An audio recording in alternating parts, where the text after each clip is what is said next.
this is your whiskey here, right? Yeah. Mm-hmm.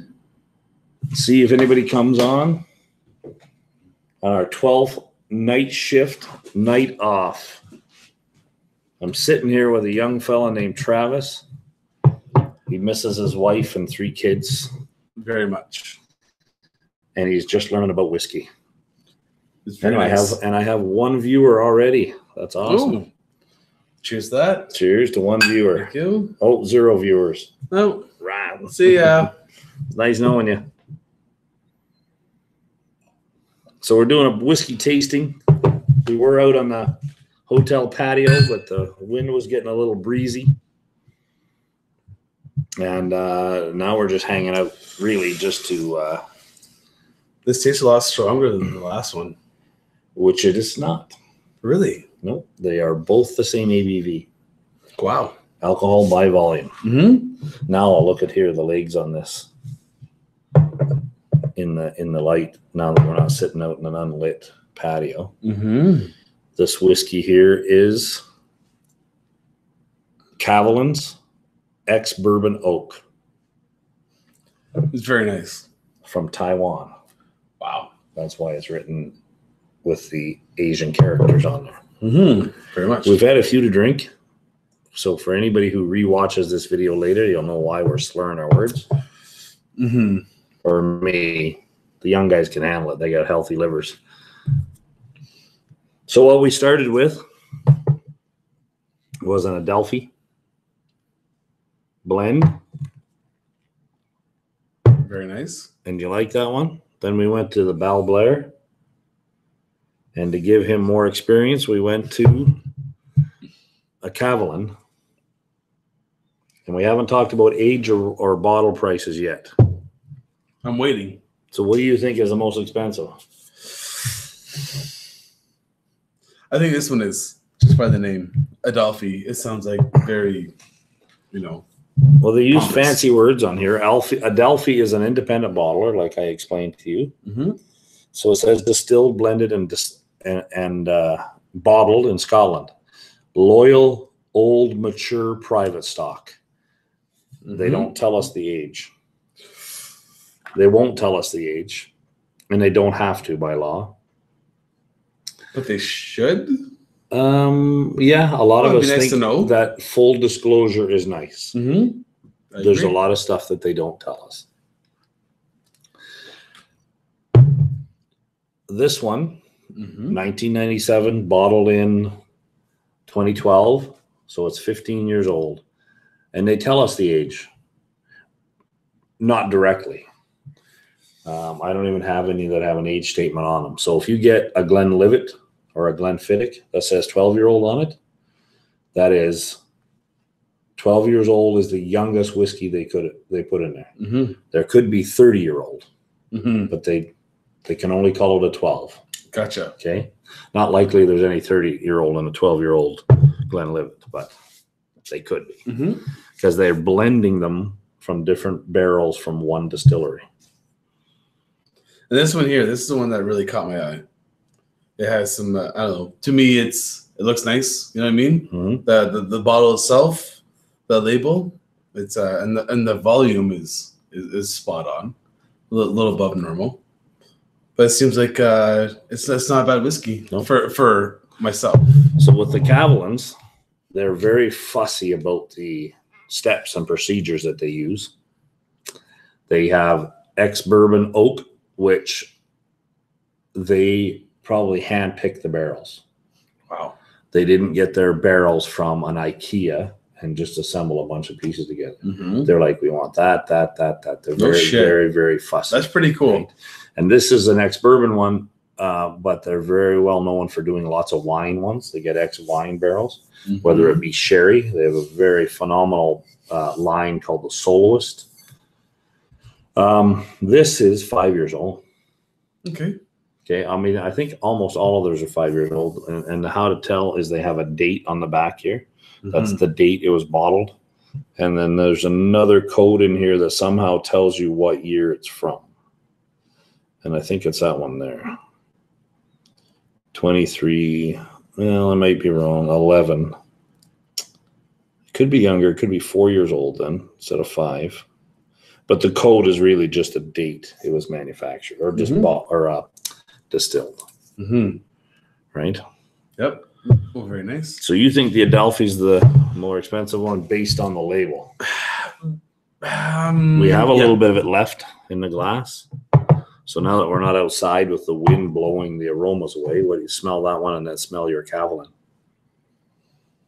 Oh, the Cavalan's, it smells, not, I would say harsher, but it smells more pungent.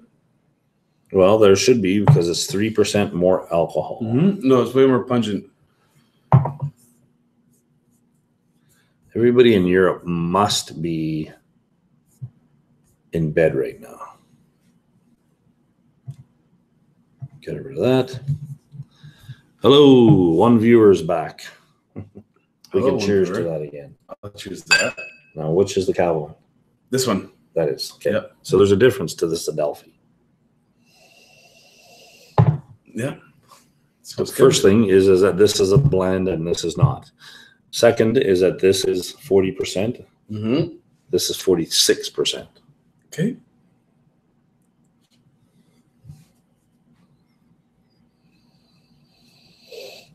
So we were talking about the prices. What you think?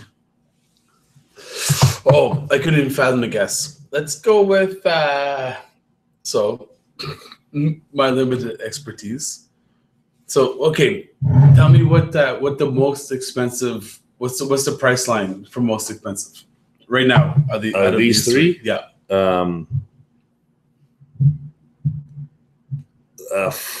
$38 to $150. 150, 56, 45. Way off. Yeah, a little bit. Not too bad. Not too bad. You're on the right track. So is this the most expensive? No. Adelphi is. No. Adelphi in Alberta, this is $38. It tastes lovely. Yeah. It's a great whiskey for $38. Right? I'd like to know more about like where they got it from and stuff. Instead, on the back, they're talking more about the guy that's on the front of the cover. Yeah. Who is Dancy Man, a mid-19th century cartoon depicts Sir William Gladstone as Chancellor of the Exchequer, performing an energetic pass de basse over an ear of barley to celebrate the passing of a new law that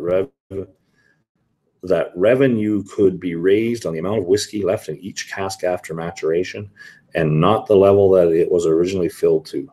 With the penalties for long-term maturation lifted, Scotch whiskey was kept in cask until it was truly fit to consume. A remarkably smooth and honey-sweet blend with hints of sea, chili pepper, walnuts, and distant peat fires. So that's the cheapest. That's $38. Yep.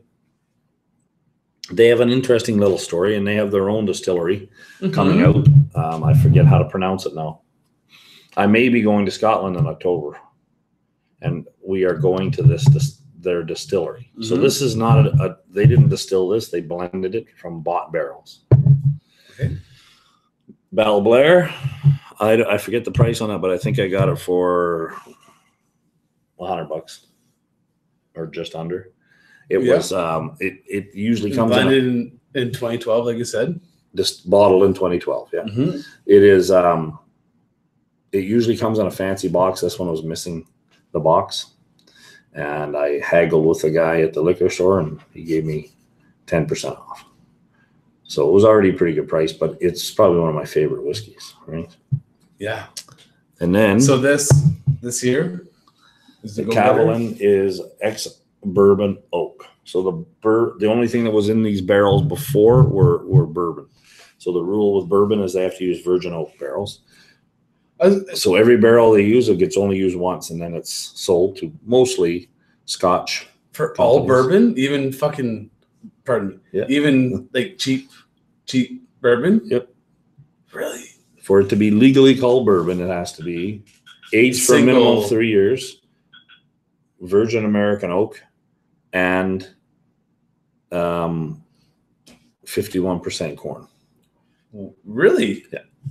That's interesting, actually. I think part of that was back in the day, during Prohibition, it was a make-work project. I was going to, it sounds like it's someone put something in place to make something work for someone else. But nowadays, it makes a distinct whiskey. Because the oak, as a virgin oak, is much more... it influences the whiskey quicker, right? So the more virgin the oak, the better the whiskey. So I don't even have a bourbon here to show you.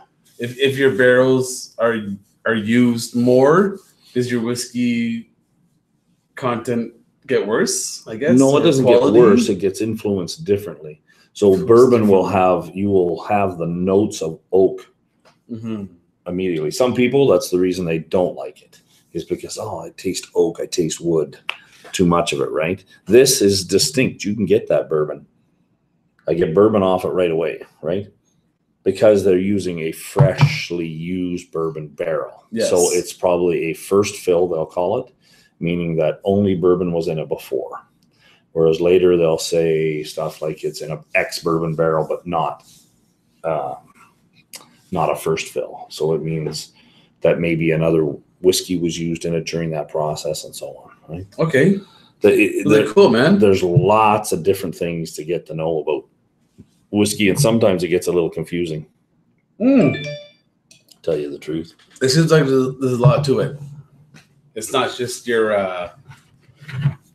regular shit. I just got a tweet from No Nonsense Whiskey. What are they saying? I don't know. He's talking about some guy. I don't know what they're talking about. Whiskey. Well, they're not talking about whiskey. They're talking about something else. You talk about No Nonsense Whiskey is. He's another. No, but you're the guy. I thought whiskey was whiskey, and then you educated me. Oh wow! There's a few. There's a few out there, and you know what? Different strokes. Why Vin he's from London, England, I think. England, anyway. Is that he's, not talking about all the fancy stuff. He's just straight to the point about the whiskey. And there is a lot of nonsense out there, right? So this is just explaining things very basic. That's all. And this is cool, man. Right? A lot of people. Cool. I've had people, matter of fact, I just had you guys say it to me now. You and your fellow worker there was... What's the difference between rye and whiskey? Yeah, that was me. There's no difference. It's just what it's made from. So there's rye whiskey. You can get 100% corn whiskey. It doesn't even have to be bourbon, but usually you can get a bourbon whiskey, or they'll have something called straight bourbon. They'll have high rye. So what's a bourbon whiskey? First of all, it's called bourbon because it was made in Bourbon County in Kentucky. Okay. Scotch is called Scotch because it's made in Scotland. Yeah. What is cognac? Made in cognac. Cognac is actually a place in France. Okay. But they distill grapes and make a spirit there from grapes. Called cognac because it's made in cognac. Anywhere else, they call it brandy. Okay. Right? I had no idea. There's Armagnac, which is I don't know what the difference is behind Armagnac right now. I know there is a difference. I just haven't read it yet or studied it yet. So, no shit, eh? That's what happens. Yeah. So knowledge is power. Knowledge is power, because when I was a younger fellow, we used to drink fucking rye and ginger because the effect was much greater than beer was, and it didn't burn your throat. Well, it did burn my throat. I mean, it was just what we did. It was like someone said, "Hey, let's just drink rye and ginger." That's right. And it went on for a while. And you get older, and you start drinking a little more beer. And I'm not a huge whiskey connoisseur, but I respect the knowledge that comes behind it, because obviously there's something out there for a lot of people, right? That's right. Just you know what I like? Budweiser and Coors Light doesn't mean I'm I liked your story about when you went to the Bothy in Edmonton. So what happened? So I went to the Bothy in Edmonton with another technician of mine, And he was buying these drinks that were probably about $40 an ounce, whatever. Yeah. And it was good whiskey, according to him. And I asked for ginger ale. And the whole record stops. Everyone looks at me like, why the fuck do you want ginger ale? I'm like, well, I mean, it tastes better. I've always drank my rye with ginger ale. And then there's the whole thing, well, this isn't rye. This is whiskey, or this is this, or this is that, or Scotch, or whatever it is. Yeah. To me, it's always rye and ginger. Yeah, that's what you drink, right? Yeah. But that guy gave me an appreciation, a bit larger appreciation for whiskey. Yeah, because it's not just drinking, like I said, Bud and Coors Light. There's a dynamic behind it. That's right. One of the things that what I've done with some people is. And I did this in Moose Jaw because you were down in. Were you staying in Moose Jaw or you were staying in Regina? I was in Regina. Okay. I stayed in Moose Jaw because it was closer. But I went. The guy I was renting a house from, I met up with him. He's a videographer. He was showing me some things about setting up some of my gear, and I said, "Hey, let's try something." And so I ordered 2 drinks each for us. Put them down, and I didn't tell him what they were. And we drank and he's like, this is phenomenal. Wow. What is this? And then he tried the other one. He was very open to it. Open-minded is the key thing. Mm-hmm. One was tequila. Mm-hmm. Wow. Right? The other one threw him off. And the other one was Scotch from a distillery called Auchentoshan. And Auchentoshan is fairly light. It's more like an Irish whiskey. Can you grab that bottle that says Kill Big in there? Yeah, that's it. So that's Irish whiskey. It's usually triple distilled. This says it's the oldest Irish. This is what I was drinking this morning. With Johnny. Yeah. This bottle. It was smooth though. It is because it's 40%. And that's the key thing for a lot of people is they want it smooth. If it's not smooth, they want to put it in ginger ale. Absolutely. Or Coke. Right? That's the whole point behind it. This here bottling, it's from the Cooley Distillery. Kilbeggan is a city, but it's not from there. It's just a name they use, registered that name is. Half of that was finished last night. The other half was finished this morning. Yeah. Well, it depends on what you considered your morning. I guess. Yeah, we started this morning. We're all on night we shift. Finished it this morning. We're kind of screwed up that way. There's a slightly difference, but Irish whiskey is usually pretty smooth. They triple distill it. Auchentoshan is Scotch, but they triple distill it. It's kind of sometimes called the Scottish Irish whiskey, just because of their process. So everybody has a slightly different process. They change things. Bourbon. Mm-hmm. They call it bourbon now. It can be made anywhere in the USA now, but you have to follow the same original rules. Virgin oak, 51% corn, aged for 3 years. So then some will put lots of rye in it. Some will put wheat.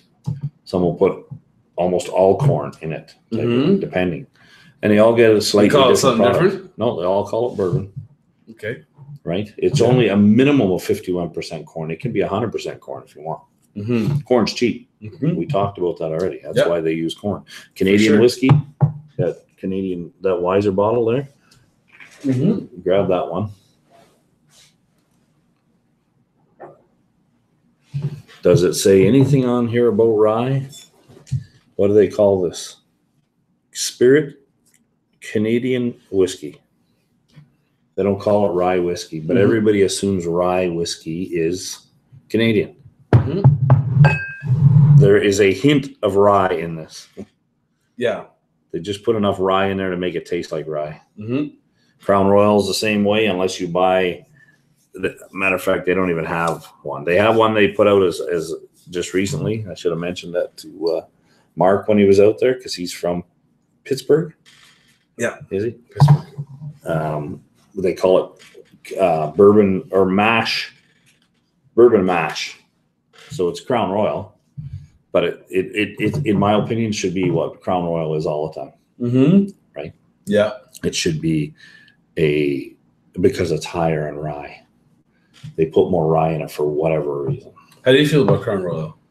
You a fan? Yeah, they put out some nice stuff, but no, I'm not a fan. Mm-hmm. I don't think it's I don't think it's the people that work there's fault or the master distiller. I think it's because they're owned by a conglomerate called Diageo, and they control what that person, just like you and me at work. We can do lots of certain things, but we got to ultimately do what our boss said. No, do it this way. All right, we'll do it that way. I don't like it that way. For example, when you're running the wires, Mark said to me, hey, can we do it this way? I'm like, it's not my plan, but yeah, I think that makes more sense. Right? So we can do that. We can make some changes, but I mean, you wanted to drill holes and stick wires in it, and you're not even in control of if it's going to fall out of the hole. It's just friction fit. So his idea is way better. So there's lots of things that they can do with whiskeys. This is a prime company, I think. They're owned by King Carr Distillery. And how much is that bottle? I got this for $125, I think. Yeah. Right? Food Quig. How you doing? Food Quig is the only guy here. That's all right. Food Quig's on. Food Quig knows more about whiskey than you would believe. Food Quig is a taxi driver in Victoria on Vancouver Island. Hey man, how you doing? This is Travis, Food Quig. Yeah, good to see you, man. We're doing an impromptu tasting and just talking about the differences of whiskey. Because Travis is ignorant. Okay, we can say he's ignorant to whiskey, but he's not unintelligent. That's right. Thank you very much. I think that's the best compliment I've had in a couple of years. He's smarter than the average billy goat. Yeah. Well, it's good to see you, man. We're good to talk to you. Food Quig is a good guy. You should check out his. You want to see stuff? Food Quig does phenomenal tastings or reviews, because he just gets in there and he gets in his zone, and he does it right in his camera, right in his apartment, and he just talks about it and goes, "Yeah, this whiskey, he does it right in front of everybody, whereas other people actually do it and then write notes." Right? Record it first and post it second. We have to go live. Yeah. No, he's working right now. I thought you for sure wouldn't be working on. Usually, Food Quig does like 8-hour live shows. 8 hours? Oh yeah, that's a lot. He'll be like, "Hold on a second. I had that kind of time today. I'll be right back," and Food Quig will go off, and we now have an ongoing joke about I got to go do a Quig because he'll leave the camera going while he takes a leak. Yeah, that's right. Well, hey, or makes a pizza. He's made pizza. Yeah, he's a genuine person. That's the key point about. That's awesome. Well, happy to have you. And you're going to Australia or Scotland soon. You booked a trip already. That'll be interesting. Never been to Australia? No, he's going to Scotland. Scotland. Yeah. That'd be pretty rad. It will be. It gives you a different appreciation for all of this. Really, right? I mean, this, especially stuff like from Taiwan, is being influenced by the UK. I mean, just what you read on that one there. He went to India. Yeah. Right? He's from England, and he was a viceroy in whatever part of India, and for sure he taught them or found out ways to make whiskey. Make things better. And India has phenomenal whiskey coming out of it. They have Paul John, Amrut, and there's a new one called Rampur. Really? I was just talking about Rampur with a guy. You're going end of March. I might go in October, but I haven't planned that out yet. We're going to go to a distillery. If I do go with the local liquor store that I deal with, to pick out a keg or a barrel, pardon me, for an exclusive bottling that they're going to have only at their store. I think it's actually at the Adelphi Distillery. I can't pronounce how they say that distillery yet. Anyway, what was I rambling on about? Amrut. There's Rampur. Rampur is phenomenal Indian whiskey, and it's half the price of the other two. Oh shit, eh? Yeah, they'll raise the price later, maybe when they become more popular. So sometimes we're paying more than we should be for whiskey because of fanboys. Yeah, that's true. People go on and on like, oh, this is the best. And that's tried and tested and true in Quebec and in the States. I mean, in Alberta here, we pay more for pretty much everything. We pay less. We pay less. We pay way less. Well, I'm talking about my whiskey, beer for my experience, but for whiskey, yeah, we are kind of Canada's whiskey capital. Alberta is. Yeah. Really? Oh yeah. And we get lots of stuff that they don't get in other provinces. There's a little bit like in Ontario, the LCBO in Ontario, they rule the roost, right? Yeah. Have fun, Food Quig, drive safe, buddy. Thanks for coming in. No, I was born in Ontario in the LCBO and the beer store, and you know they control tons of stuff. They're not like no, we get stuff. I can sell bottles that I have for almost double in Ontario. Wow. Yeah. That's cool. I mean, they have more population there, but yeah, the secondary market is very visible in Ontario. Quebec's a little bit different. There's Malton of Montreal. He's the guy I just mentioned to you. That's in Route 66. Yeah. And there's lots of stuff they don't get at all, and other things that they get at either same price or it's cheaper in Alberta. Oh shit! We have lower taxes, but I thought booze was more expensive out in Alberta, just from my experience. No beer, yeah. Well, I guess I'm a beer drinker. Yeah, so I prefer. So am I, but yeah, different that way. Yeah, well, that's cool. It is. That's okay, cool, man. So there. Yeah. Well, cheers to that. We're gonna Salancha. We're gonna end this. Yeah, it's good seeing you guys. Thanks for coming out. Hopefully, everybody that watches this the second time around enjoys it. Yep. I think we're gonna do something along those lines more often. We appreciate Travis hanging in there. Night shift is a lot more fun when you got something to do. We normally would be at work for another 3 hours, and then they make us take a night off in the middle of a small prairie town. And this is all we have to do. And there's nothing open hardly on Sundays anyway. Maybe the A&W. And then that's it. Then we're here. So cheers. And we'll see you next time.